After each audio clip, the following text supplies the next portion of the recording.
did you observe in the second half from a defensive standpoint? Yeah. Didn't allow you guys to roll on that lead? Yeah. Man, I think it really just came down to just two big plays, you know. We limit those explosive plays. I feel like the outcome of the game could have been a little different, but, man, the guys rallied, that's for sure. No matter what happened, no matter how many big plays they had, the defense kept coming back, kept fighting, and that's something I'm proud of. You guys held A.J. Brown to only one catch tonight. What is it, do you think, with this defense, you guys are able to be so successful against those wide receiver ones? Man, we got L.J. Snead.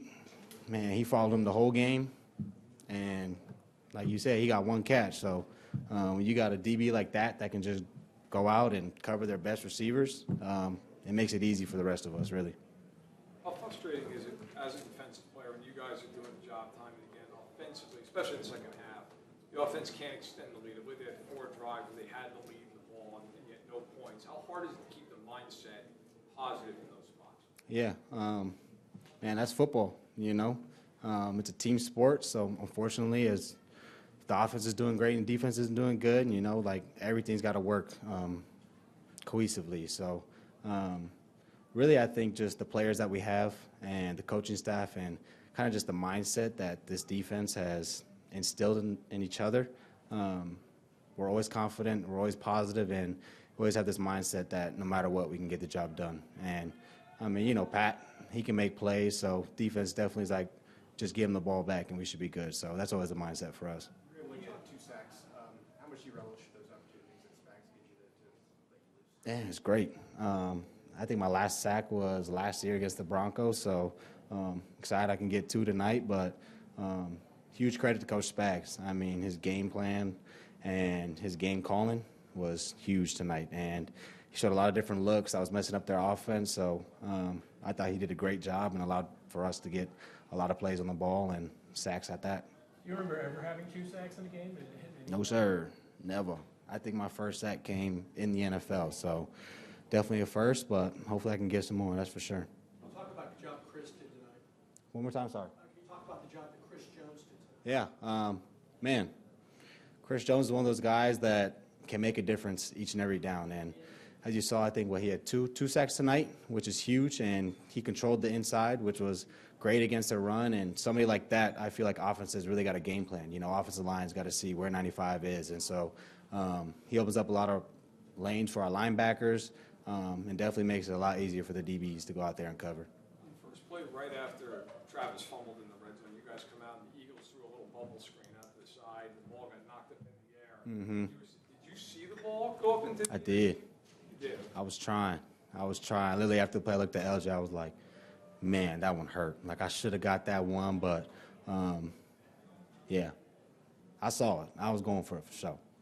I'm sure you've got against MVS plenty and practice stuff like that. When he's got a step on that deep post late in the game, are you thinking that's 6 and that's the ball game right there?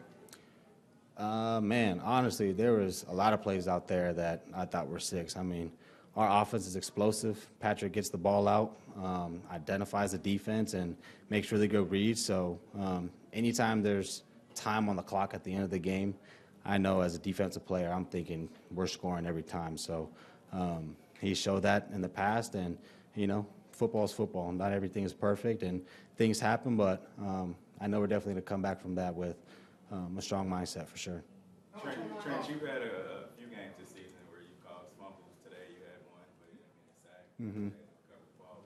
Is that something that you've been working on throughout the week? Yeah, I mean, that's definitely an emphasis that Coach Spags has put on us. I mean, if you guys look back at training camp, Kel's got in a few fights with the defense, and that was all because we was punching at the ball. So that's definitely been an emphasis, man, going all the way back since my rookie year.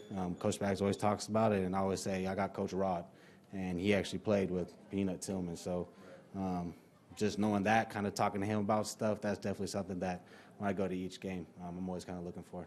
Hey, Trent, does this one sting more than the other 2 losses, or does every loss sting? Man, every loss stings. I mean, especially when you come into an organization that they've been the top of the top.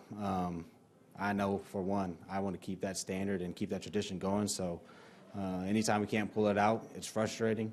It sucks, but some we can clean up, you know, some we can learn from, and got to just move on from it. Last one, Tom. Was it as simple as them going to the screen game and establishing the run a little bit more? 'Cause you guys had 5 sacks in the first half and weren't able to get to Jalen in the second half. Yeah, did a little different things, started throwing some screens, changing up their run game, which it was able to hit for them, was successful. So definitely some things defense got to go back, clean up, and look at. But, yeah, they just had a few good plays that they made more than us. Appreciate y'all. Yeah.